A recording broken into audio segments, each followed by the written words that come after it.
ค่ะกราบสวัสดีอีฟซี่ทางช่องของสงกรานต์นะคะมื้อนี้จะมีแนวทางตามล่าวของนาดวงนะคะพี่น้องมื้อนี้นาดวงกับรุดนะคะพี่น้องรุดนะคะรุดไปตามกันเนาะค่ะในเมื่อเลขออก775523เลขหลุดนะคะเลขมีแต่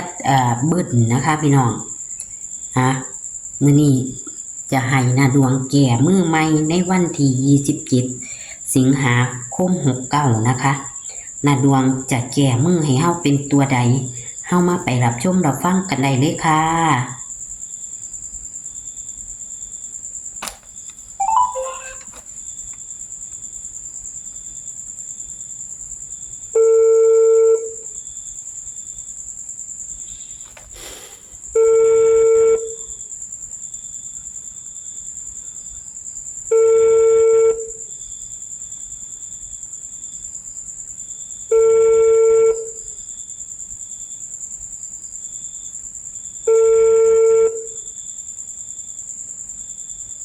ฮัลโหลค่ะค่ะสวัสดีค่ะนาดวงสวัสดีจ้ะค่ะมาเอาตำลาวคือเก่านั่นล่ะเข้าบ่เข้าก็เด้ เอ้ยแล้วก็วิ่งนั่งกับที่เข่าอยู่สองที่วิ่ง2บรรลุนเจ้าอย่าป่าเด้อย่าป่าตัววิ่งเอาโลดเลขวิ่งมันส่วนมากมันจะมาดีเขาเจ้าก็จะเป็นรูดเอาคันเขาเจ้าจับผิดจับทางว่าเลขวิ่งมันเข้าดีตัวนี้บางคนเขาเจ้าก็จะไปวิ่งเอานั่นล่ะแม่โอนเงินมาว่าขอบคุณนะคะเขาแล้วอัน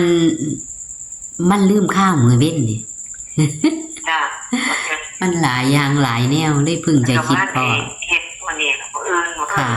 ค่ะอืมอื่นจะพากันไปซื้อเตรี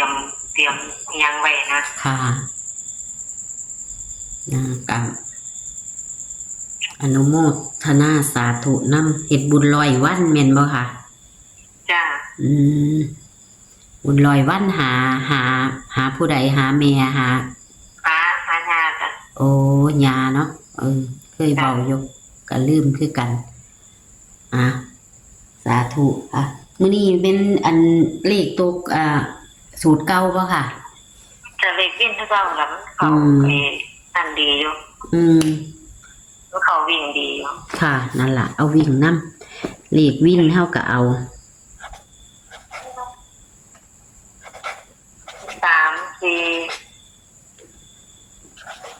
4 0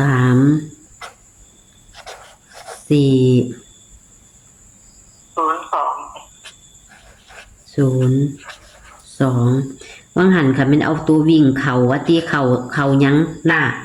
เขา2จ้ะเขา2แม่นบ่โอ้แต่เสียดายแท้คันเฮานั่นเพิ่นจะเอาไปวิ่งเอาดอกผู้เพิ่นมักวิ่งก็มีอยู่ตะกี้เขาเจ้าเคยโทรมาหาอยู่มื้อนี้วิ่งหยังค่ะวิ่ง3กับ4จับคู่30จับคู่30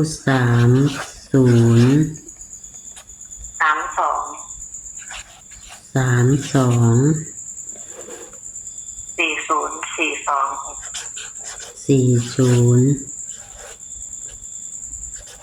42โอ้ปากกานี่ก็หมึกดำแล้วบัดนี้ข้าวเดียวกับหมดแต่ที่นี่มัน30 32 40 42มี4คู่แม่นบ่ค่ะจ้ะเฮาเน้นให้เพิ่นตัวใดค่ะเน้น30 40จ้ะค่ะ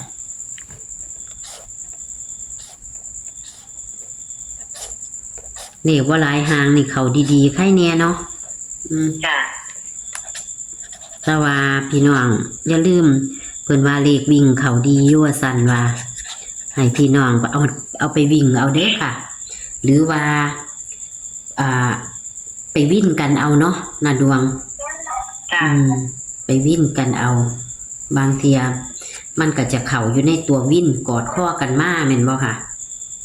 สูตรนี่ตะกี้เนาะมันจะเป็นแบบนั้น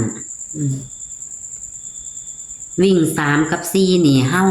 แห้งตัวใดค่ะแม่สี่น่ะ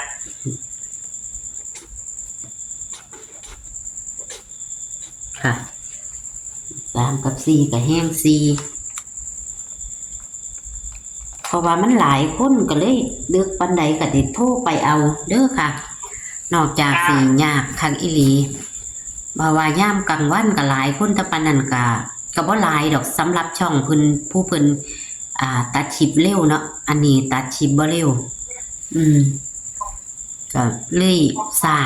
ชัวสิลงแล้วก็บ่าย2บ่าย3หมดทุกคนค่ะค่ะอ้าว กลับใจเลยจ้ะ ค่ะ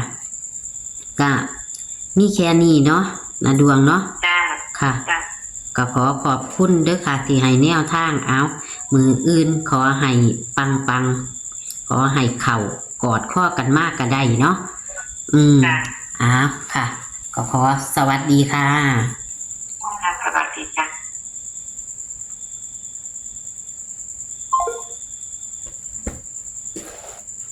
ค่ะเพิ่นกะลุดนะคะพี่น้องแต่ว่าเพิ่นบ่ได้เอาตัววิ่งให้เลขวิ่งเพิ่นบ่ได้เอาให้เลขวิ่งเพิ่นเข่าเลขวิ่ง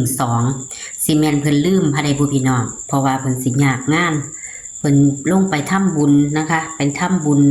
100 วันให้ยาเพิ่นว่าซั่นว่าเพิ่นทำบุญ100 วันให้ยาก็เลยไปแอดก็เลยทำบุญน้ำเพิ่นอยู่ดอกแอดก็เลยโอนไปทำบุญน้ำเพิ่นนะคะพี่น้องก็ตัวเลขแนวทางของเพิ่นนี่ตัวเลขแนวทางของเพิ่นก็คือวิ่ง3กับ4นะคะเลขติดเลขวิ่นนี่อย่าลืมเด้อค่ะตัวใดที่เพิ่นบ่จับก็จับเอาเด้อค่ะบ่หลายหางตัววิ่นจะมี3มี4มี0มี2นะคะเพิ่นวิ่นให้บ่หมดนะคะเพิ่นให้หน่อยๆหางนะคะเข้ากับเข้าบ่เข้ากับบ่เข้าตัววิ่ง3กับ4อย่าเผลออย่าพลาดค่ะเพิ่นให้รูด4นะคะจับคู่30 32 40 42นะคะเน้นๆก็คือ30และ40นะคะพี่น้อง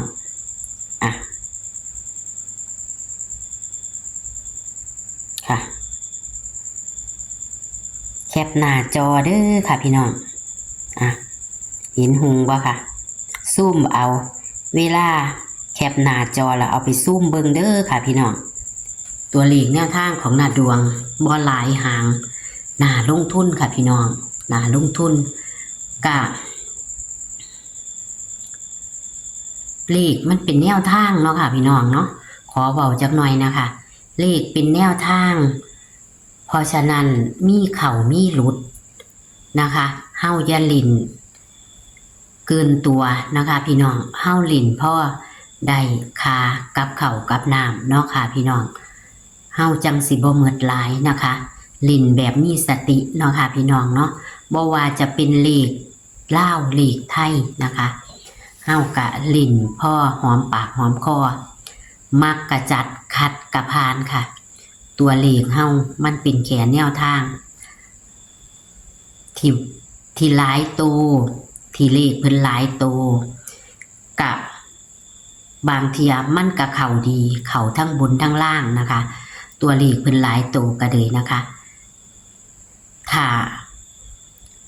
ถ้ามั่นใจค่ะเพิ่นก็ว่าเป็นความฝันเนาะเพิ่นว่าเนาะแต่ขนาดความฝันก็ยังมีหลายอยู่เด้อพี่น้องเด้อตีไปได้หลายคือกันนะคะขันตีได้ตัว1 2ตัวนอกจากสิฝันได้ตัวมั่นจังสิบ่หลายหางเนาะพี่น้องฝันได้ตัวแล้วก็เจ๋งนั่นล่ะค่ะพี่น้องคือมันจะบ่ได้ซื้อหลายหางแต่นี่กับฝันเป็นปัญหาขันผู้ฝันเป็นปัญหาก็ได้ตีคือเก่าเอาถ้าผู้ใดอยากให้แนวทางของทางช่องหน่อยๆของสงกรานต์แต่ว่าเป็นแนวทางรัฐบาลไทยเด้อค่ะพี่น้องเป็นของลาวนี่ตำลาวนี่แอดลงบ่ทันค่ะพี่น้องมันเวลามันจ่อเนาะแต่ละมือเนาะ แอดก็เลยอยากได้ของรัฐบาลไทยนะคะถ้ามีอาจารย์ดิดความฝันดิดกะมานำเสนอกับช่องสงกรานต์ได้เด้อค่ะพี่น้องเอาขอขอบคุณทุกการรับชมนะคะขอขอบคุณที่กดไลค์กดแชร์ให้นะคะพี่น้องถ้าเบิ่งกับเบิ่งให้จบในเด้อค่ะพี่น้องจังสีว่าให้ตัวเลขแนวทางตัวใดนะคะพี่น้องเพราะว่าจังใดก็เป็นกำลังใจให้กันล่ะค่ะกดติดตามกดไลค์กดแชร์ให้นะคะพี่น้องขันผู้ใดกดไลค์ก็ให้ได้3ตัวตรงๆผู้ใดกดแชร์ให้ได้รางวัลที่1เด้อค่ะพี่น้องเอาโชคมันกับตำล่าวของนาดวงวันที่27 สิงหาคม 69นี้ค่ะสวัสดีค่ะ